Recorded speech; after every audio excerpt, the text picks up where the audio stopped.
Hello guys, welcome back. Today I'll show you how to fix a black screen on the INFINIX 60.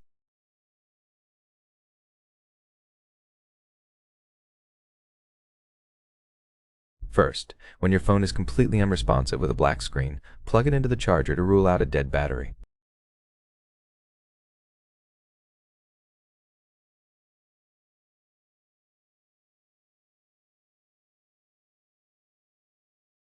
Then press and hold the power button and volume up button together for about 10 seconds.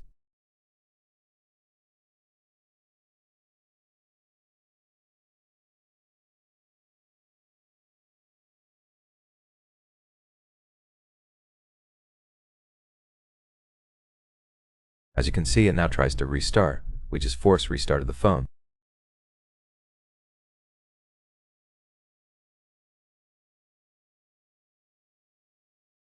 That's pretty much it. Thanks for watching. Don't forget to leave a like and see you in the next one.